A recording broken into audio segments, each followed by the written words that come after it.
Le téléphone a sonné à 9h15 ce vendredi matin.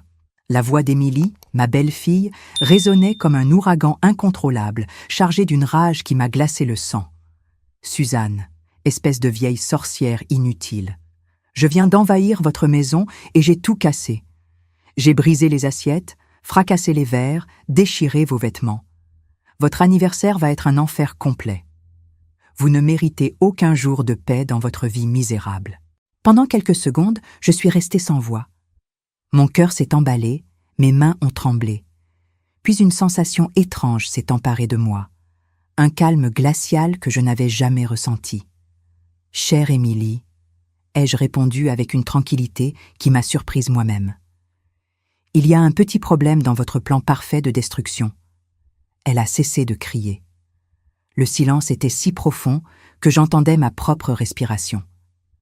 J'ai déménagé il y a 3 mois, ma chère. La maison où vous venez de faire cette belle démonstration est maintenant occupée par le commissaire Serge Martin. Il y habite avec sa femme et leurs 2 jeunes enfants. Le silence qui a suivi fut le plus assourdissant de ma vie. Je sentais, même à travers le téléphone, le moment exact où la réalité l'a frappé comme un marteau. « Ce n'est pas possible », a-t-elle bégayé, la voix soudain petite, fragile. « C'est tout à fait possible. Et j'imagine qu'en ce moment précis, vous devez entendre quelque chose d'intéressant s'approcher. Des sirènes, peut-être. Mais avant de continuer, vérifiez si vous êtes déjà abonné à la chaîne et dites-nous dans les commentaires de quelle ville ou quel pays vous nous regardez.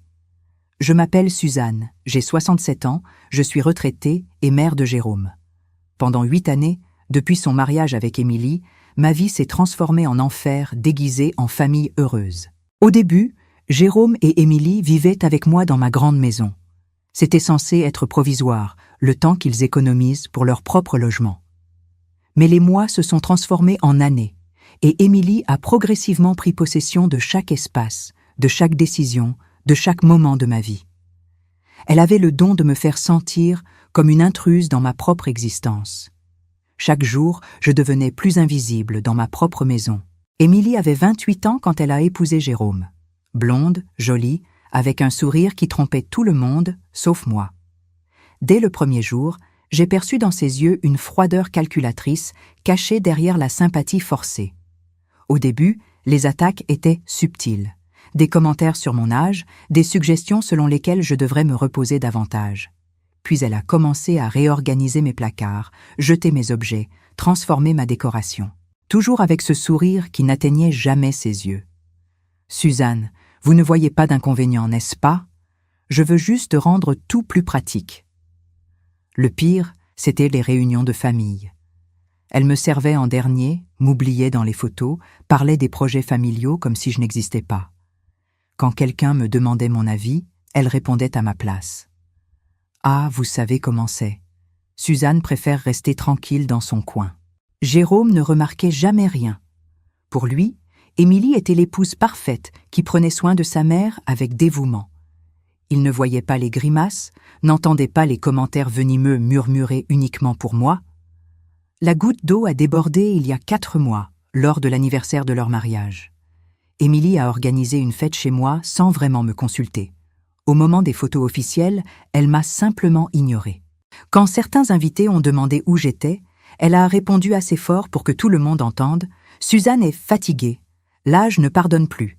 Mieux vaut la laisser se reposer. » J'étais là, dans la cuisine, entendant chaque mot. C'est à ce moment-là que quelque chose en moi s'est réveillé. Une force que je ne savais pas posséder. Ce n'était pas de la colère, c'était la conscience que je méritais mieux. Ironiquement, après 8 années à vivre sous mon toit, Jérôme et Émilie avaient finalement trouvé leur propre appartement et ont déménagé quelques semaines avant ce fameux anniversaire de mariage.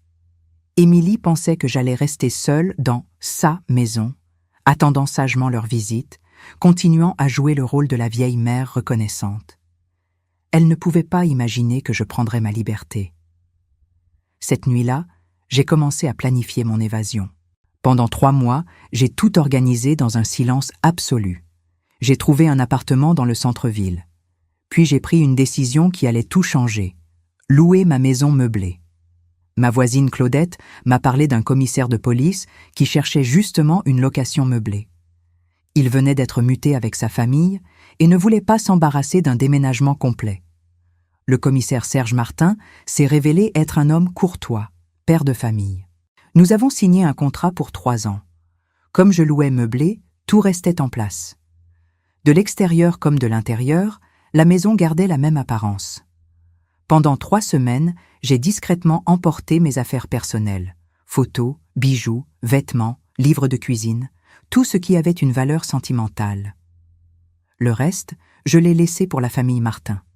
J'avais donné un jeu de clés à Jérôme des années auparavant, pour les urgences. Je savais qu'Émilie y avait accès. C'était un détail que j'avais gardé en tête. Le jour de mon déménagement, Jérôme et Émilie étaient repartis en week-end. En quelques heures, avec l'aide d'une entreprise, tout était terminé. J'ai remis les clés au commissaire Martin. Je n'ai informé personne, ni Jérôme, ni Émilie. Seule Claudette savait. Et maintenant, en écoutant Émilie bégayer au téléphone, je ressentais une satisfaction que je n'avais pas éprouvée depuis des années. « Émilie » ai-je dit calmement, « vous avez environ 5 minutes avant l'arrivée de la police. Je suggère que vous réfléchissiez à une très bonne explication pour le commissaire Martin. » J'ai raccroché. Et pour la première fois en 8 ans, j'ai vraiment souri. Après avoir raccroché, je suis resté dans ma cuisine, tenant ma tasse de café. Mes mains tremblaient encore, mais ce n'était pas de peur. C'était de l'adrénaline pure. Pour la première fois depuis des années, je me sentais vraiment vivante. J'ai regardé autour de moi. Mon petit appartement. Rien de luxueux, mais chaque objet avait été choisi par moi. Chaque rideau, chaque coussin reflétait mes goûts, ma personnalité. Il n'y avait plus rien d'Émilie dictant comment ma vie devait être organisée. Pour comprendre comment j'en suis arrivée à ce moment, je dois revenir en arrière. J'ai rencontré Émilie lors d'une fête organisée par un collègue de Jérôme. Il est rentré radieux ce soir-là, me parlant de la jeune femme merveilleuse qu'il venait de rencontrer. Elle travaillait comme vendeuse dans une boutique haut de gamme. Selon lui, c'était la femme la plus belle et intelligente qu'il ait jamais connue. Lors de notre première rencontre, Émilie est arrivée avec un bouquet de fleurs et un sourire lumineux. Elle a complimenté ma cuisine, posé des questions sur ma vie avec un intérêt qui semblait sincère. « Madame Suzanne, Jérôme parle tellement de vous. Il est un fils si dévoué. Cela montre comment vous l'avez bien élevé. » Ces paroles m'ont rempli de fierté. Quelle naïve j'étais. Les premiers mois ont été agréables. Émilie venait dîner au moins 2 fois par semaine, offrant toujours son aide, intéressée par mes histoires. Je pensais avoir gagné non seulement une belle fille, mais une fille. Ils se sont mariés 8 mois après leur première rencontre. La cérémonie était simple, mais belle. Émilie a insisté pour que je marche avec elle jusqu'à l'officier d'état civil. J'ai pleuré d'émotion.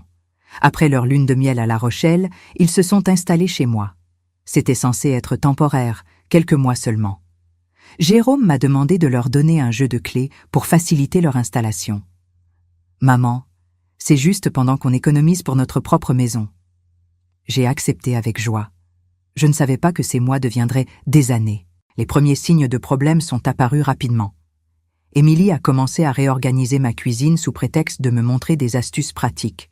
Elle changeait mes ustensiles de place, jetait mes casseroles anciennes. « Suzanne, cela ne vous dérange pas, n'est-ce pas ? Laissez-moi vous montrer où j'ai rangé chaque chose. » Cette phrase aurait dû allumer une alarme. Elle allait m'apprendre où se trouvaient les choses dans ma propre cuisine. Mais j'ai avalé mon inconfort et souri. Puis elle a suggéré de changer le canapé du salon.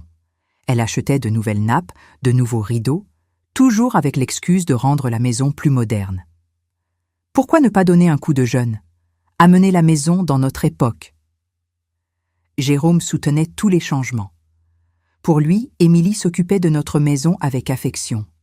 Il ne percevait pas que chaque changement effaçait ma présence. Le pire, c'était les humiliations déguisées en attention. Quand des invités arrivaient, Émilie se positionnait comme la maîtresse de maison. Elle recevait les visiteurs, servait le café, donnait les instructions. Je devenais une aide silencieuse dans ma propre demeure. Suzanne est un peu fatiguée aujourd'hui, mais elle est ravie que vous soyez venue. Lors des fêtes, elle prenait complètement en charge l'organisation. Décidait du menu, invitait les gens, décorait. Mes recettes, celle que je préparais depuis des décennies, avait soudainement besoin d'être améliorée avec ses suggestions.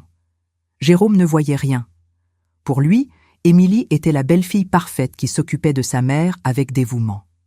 Quand j'essayais de lui parler, il trouvait toujours une justification. « Maman, Émilie essaie juste de t'aider. Détends-toi un peu. » Émilie avait créé une narration parfaite.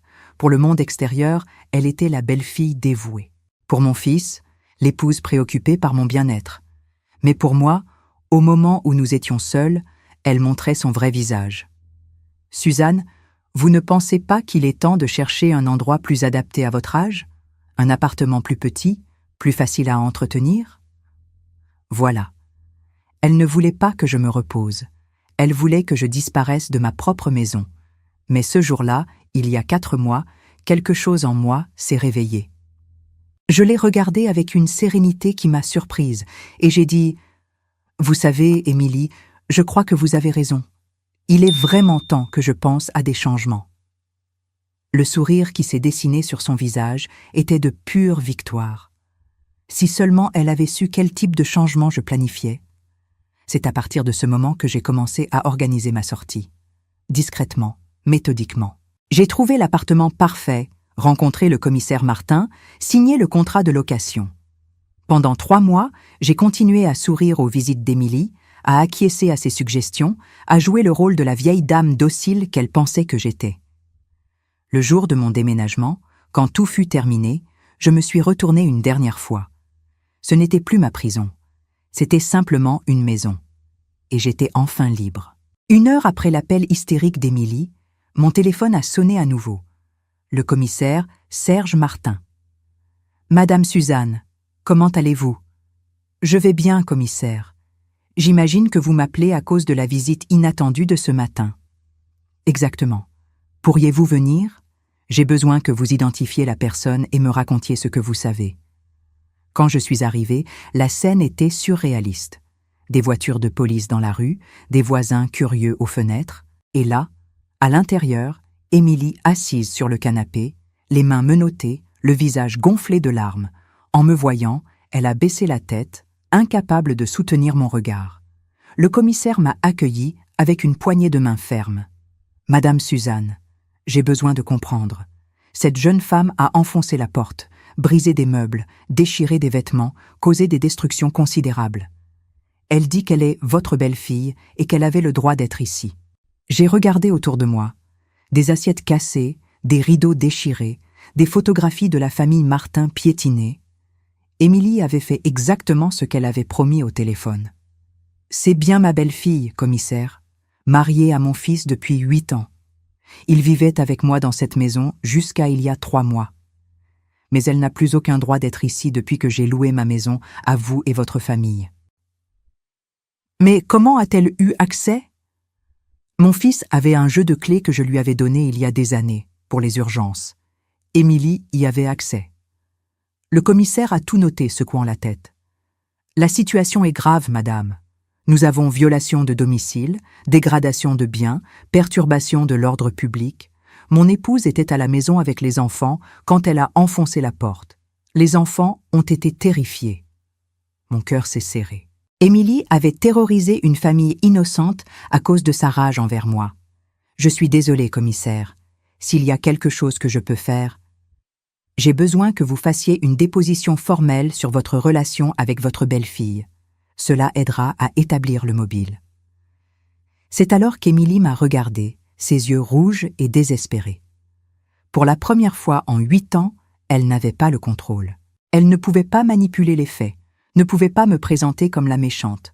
« Suzanne, s'il vous plaît, expliquez-leur que c'était juste un malentendu. J'étais nerveuse, confuse. » Je l'ai regardée longuement.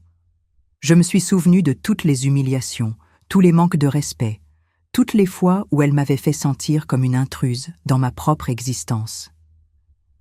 Émilie, ce n'était pas un malentendu. C'était une invasion.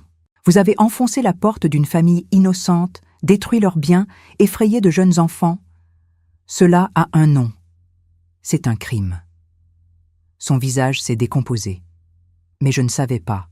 Personne ne m'a dit que vous aviez loué la maison. Et qui a dit que je devais vous informer de mes décisions? Qui a dit que j'avais besoin de votre autorisation pour louer ma propre maison? Le silence n'était brisé que par sa respiration saccadée. Pour la première fois, elle entendait des vérités que personne n'avait jamais eu le courage de lui dire. Au commissariat, j'ai fait une déposition détaillée. J'ai raconté les années d'hostilité voilée, ses tentatives de me contrôler, ma décision de déménager en secret pour échapper à cette atmosphère toxique. « Avez-vous des preuves ?» a demandé le greffier. « J'ai des messages, des courriels, des voisins témoins, et mon fils qui peut confirmer qu'elle manifestait toujours le désir que je cherche un autre endroit où vivre. » Pendant la déposition, j'ai reçu 3 appels de Jérôme. Je n'ai répondu à aucun. Quand je suis sortie, il était 17 heures. Émilie avait été formellement inculpée. La caution, 5 000 €. Je suis rentrée avec une sensation étrange dans la poitrine. Ce n'était pas de la joie, c'était du soulagement. Finalement, le masque était tombé. Ses véritables intentions étaient exposées. À 19 heures, Jérôme a appelé. Cette fois, j'ai répondu. « Maman, pour l'amour du ciel, quelle est cette histoire? Émilie est en garde à vue. » « C'est exact, mon fils. J'ai loué ma maison il y a 3 mois et j'ai déménagé. Émilie l'a découvert aujourd'hui, a envahi la maison de la famille qui y habite et a fait des dégâts considérables. Mais maman, pourquoi ne nous as-tu rien dit? Pour la première fois depuis des années, j'ai entendu une préoccupation sincère dans sa voix. Mon fils, j'ai besoin de te raconter des choses que tu n'as jamais voulu écouter. La conversation a duré 3 heures. 3 heures durant lesquelles j'ai enfin pu raconter la vérité sur ce qu'avait été ma vie ces 8 dernières années. Cette nuit-là, j'ai raconté tout à Jérôme. Pour la première fois depuis des années, il m'a écouté sans m'interrompre, sans chercher d'excuses, sans justifier les comportements de sa femme. « Maman, je te jure que je ne savais rien, » a-t-il dit, la voix brisée. Émilie me disait toujours que vous vous entendiez bien, qu'elle prenait soin de toi avec affection. Mon fils, elle prenait soin effectivement. Elle prenait soin de me faire sentir invisible. Je lui ai raconté les changements dans ma décoration qui effaçaient ma présence, les humiliations déguisées en sollicitude, la façon dont elle prenait le contrôle total de ma propre maison. Tu te souviens quand elle a réorganisé ma cuisine? Oui. Elle disait que c'était pour te faciliter la vie. Jérôme, elle voulait s'approprier le seul espace qui était encore mien. J'ai entendu le silence lourd de l'autre côté. Jérôme assimilait des informations qu'il n'avait jamais considérées.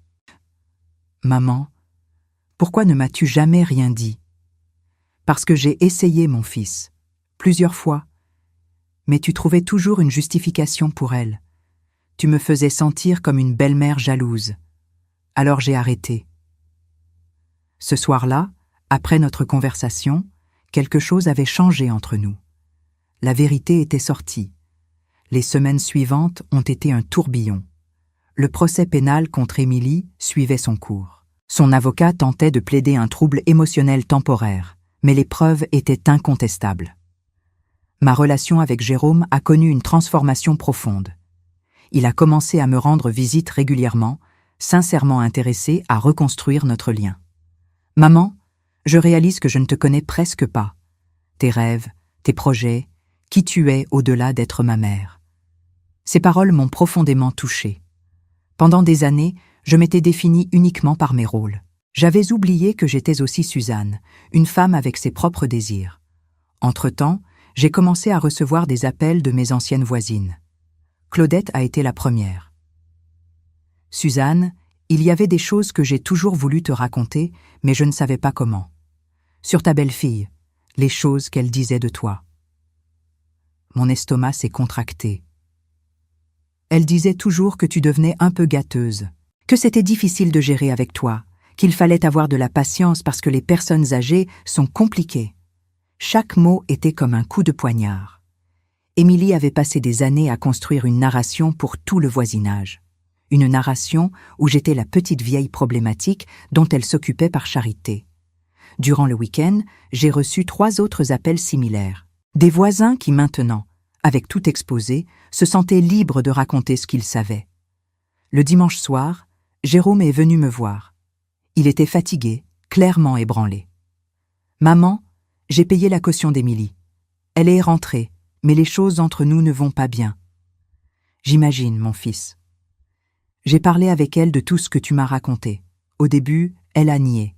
Mais quand j'ai commencé à la confronter avec des détails précis, elle a fini par admettre certaines choses. Nous nous sommes assis dans mon petit salon. Pour la première fois depuis des années, j'ai eu l'impression de retrouver mon fils, pas le mari modelé par Émilie. Elle dit qu'elle a toujours été jalouse de notre relation, qu'elle avait peur de ne pas être acceptée, et que pour cette raison, elle a essayé de prendre le contrôle. Et toi, Jérôme, que penses-tu de tout cela ? Il est resté silencieux longtemps, regardant ses mains. Je crois que j'ai été un mauvais fils. J'ai laissé faire des choses que je n'aurais jamais dû permettre. Chaque fois que je la défendais, chaque fois que je minimisais tes plaintes, j'étais complice. 3 mois après l'invasion, le jour du procès est arrivé. Émilie avait beaucoup changé. Elle était plus maigre, clairement ébranlée. Le jugement a été rapide. Les preuves étaient claires. Le commissaire, son épouse, les voisins, tous ont confirmé la gravité de ses actes. Quand est venu son tour de parler, Émilie s'est levée, tremblante. « Monsieur le juge, je sais que j'ai commis une erreur grave. Je n'ai aucune excuse. J'étais hors de moi, en colère. Je demande pardon à la famille que j'ai lésée et à ma belle-mère. » Le juge a été clair. 2 ans de prison avec sursis, travaux d'intérêt général et indemnisation pour les dommages. En sortant du tribunal, Jérôme était bouleversé. Maman, Émilie et moi avons officiellement divorcé la semaine dernière. La nouvelle ne m'a pas surprise. Comment te sens-tu ?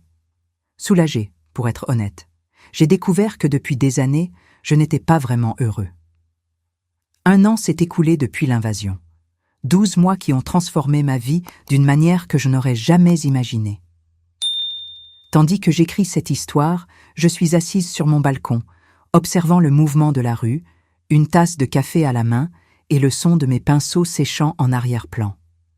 Oui, les pinceaux. Ce rêve d'apprendre la peinture est devenu bien plus qu'un passe-temps. J'ai découvert un talent naturel pour l'aquarelle. Mes paysages urbains ont commencé à attirer l'attention. Madame Geneviève, une amie rencontrée à l'université du 3e âge, m'a convaincue de participer à l'exposition annuelle. À ma grande surprise, 3 de mes œuvres ont été vendues. Suzanne, regardez combien de personnes admirent vos tableaux. Vous avez un vrai don. L'argent n'était pas considérable, mais la sensation de reconnaissance n'avait pas de prix. Pour la première fois de ma vie, je me sentais accomplie. Ma relation avec Jérôme a fleuri d'une manière inédite. Sans l'interférence d'Émilie, nous avons pu nous redécouvrir. Il vient déjeuner chez moi les dimanches et nos conversations abordent des sujets profonds. Rêves, projets, souvenirs d'enfance. Maman, j'ai une proposition. Et si nous faisions ce voyage en Aquitaine dont tu as toujours rêvé ? Je paie tout. 1 semaine à Arcachon, la dune du Pilat, Saint-Émilion. Mes yeux se sont remplis de larmes.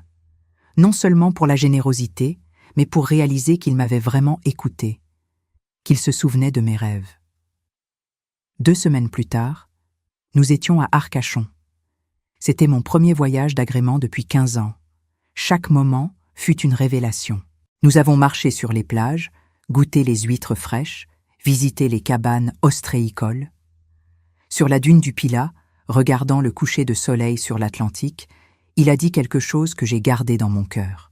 « Maman, merci de ne pas avoir renoncé à moi. Merci de ne pas avoir laissé mes erreurs détruire notre relation. Mon fils, tu es ma famille. Les vraies familles résistent aux tempêtes. » Le lendemain, nous avons visité Saint-Émilion. Nous avons dégusté des vins locaux, ri ensemble comme nous ne l'avions pas fait depuis des années.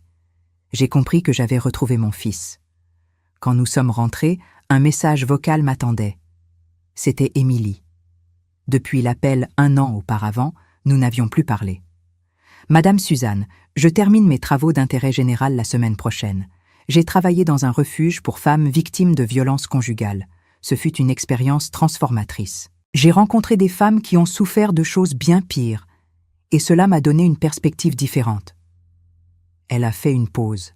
« Je veux que vous sachiez que j'utilise mon expérience comme exemple de ce qu'il ne faut pas faire. Je raconte mon histoire pour que d'autres comprennent comment la jalousie peut nous transformer en personnes cruelles. J'espère qu'un jour vous pourrez me pardonner, mais je comprends si cela n'arrive jamais. J'ai écouté le message 3 fois. Il y avait quelque chose de différent dans sa voix, une humilité sincère que je n'avais jamais perçue auparavant. Quelques jours plus tard, j'ai pris une décision qui m'a surprise moi-même. J'ai appelé Émilie. « Allô ?» a-t-elle répondu, clairement surprise de voir mon nom sur l'écran. « Émilie, c'est moi. J'ai écouté votre message. »« Madame Suzanne, je ne m'attendais pas à ce que vous rappeliez. Je ne vous appelle pas pour offrir une amitié ou pour faire comme si rien ne s'était passé. Mais je reconnais que vous essayez de devenir une meilleure personne et cela mérite d'être reconnu. » Il y a eu un silence ému de l'autre côté. Ce qui m'a le plus marqué dans votre message, c'est de savoir que vous utilisez notre expérience pour aider d'autres personnes. Cela montre de la maturité. Merci de me dire cela. Cela signifie beaucoup venant de vous. Émilie, je ne sais pas si un jour nous aurons à nouveau une relation proche. Peut-être pas. Mais je ne garde plus de colère envers vous. J'en ai gardé longtemps, et cela ne me faisait que du mal. Madame Suzanne, vous êtes une personne bien plus grande que je ne l'imaginais. Vous l'avez toujours été. Quand j'ai raccroché, j'ai senti comme si un poids énorme était sorti de mes épaules. Ce n'était pas un pardon complet, cela était encore en processus, mais c'était la paix. Enfin, la paix. Aujourd'hui, à 69 ans, j'ai une vie qui m'appartient véritablement. Mon appartement accueillant, mes tableaux accrochés au mur, mes livres rapportés du voyage, mes plantes sur le balcon. Chaque objet ici raconte une histoire et toutes sont mes histoires. Jérôme me rend visite régulièrement, non par obligation, mais par plaisir sincère. J'ai rencontré des personnes merveilleuses dans mes cours. J'ai une routine active et agréable. Pour la première fois depuis des décennies, je me réveille chaque jour enthousiaste face aux possibilités qui m'attendent. La leçon la plus importante que j'ai apprise est qu'il n'est jamais trop tard pour recommencer. À 67 ans, quand beaucoup pensent que la vie est déjà définie, j'ai découvert que ma vraie vie ne faisait que commencer. Émilie a appris de la manière la plus douloureuse possible que tenter de contrôler et diminuer les autres ne fait que nous diminuer nous-mêmes. Le prix qu'elle a payé fut élevé. Elle a perdu son mariage, a dû répondre pénalement de ses actes et passer par un processus public d'humiliation. Mais peut-être qu'au bout du compte, ce fut le réveil dont elle avait besoin pour devenir une meilleure personne. Quant à moi, j'ai appris que le courage n'est pas l'absence de peur, c'est agir malgré la peur. J'ai eu peur de recommencer seule, peur de perdre mon fils, peur de faire le mauvais choix. Mais j'ai agi quand même, et chaque pas m'a mené vers une vie plus authentique et épanouie. Si cette histoire a touché votre cœur, répondez ici dans les commentaires. À ma place, qu'auriez-vous fait?